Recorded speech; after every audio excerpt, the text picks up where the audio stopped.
همان خدایی که از زیر بحر گلفن میبرارد چگونه بالای بحر ولکان لخچه علاب سرخ میرود، تمام بحر و آکیانها روز قیامت پیش از برپا شدن قیامت مبدل به آتش میشود. و اذا البحار سجرت، و یاد آر هنگامی را که این آبها و بحرها و آکیانها آتش داده میشود. بتوانند گریزند؟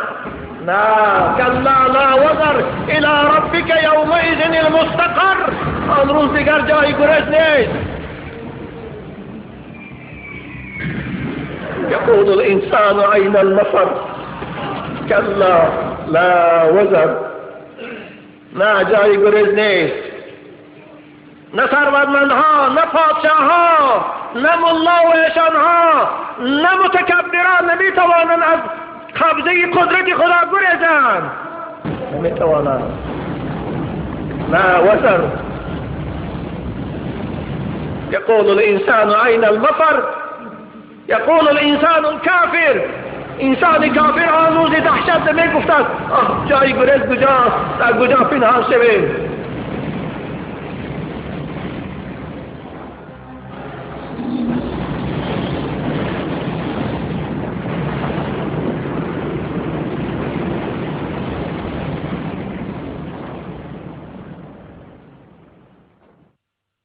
که گوید خدای عالم الغیب توی واقف باش یا بشکوری، بروی من چه ها کرد آدمی زاد دست ابن آدم داد فریاد.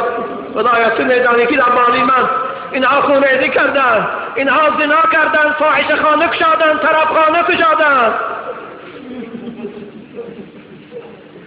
فساد و فتنه و فسق و عصیان، فساد و فتنه و فسق و عصیان، گناه کردن تا دادنی جان.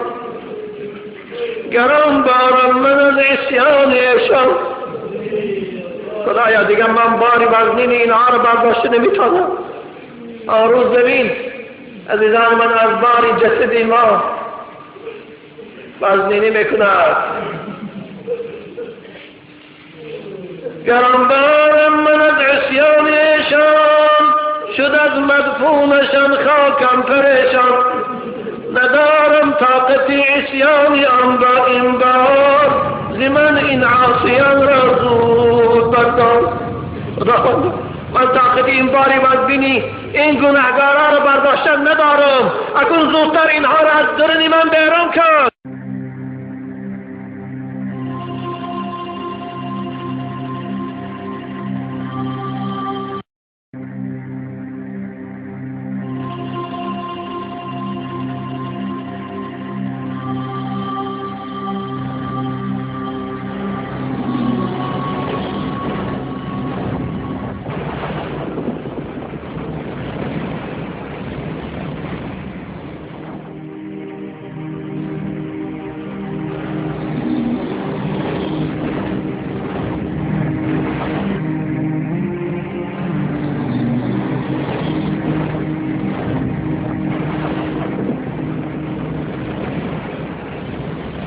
الملك اليوم لله الواحد القهار.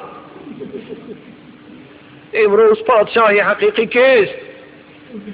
امروز فرمانروا کیست؟ امروز حکومت در دست کیست؟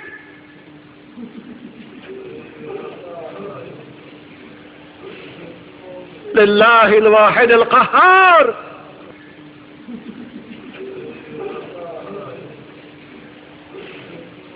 لله الواحد القهار.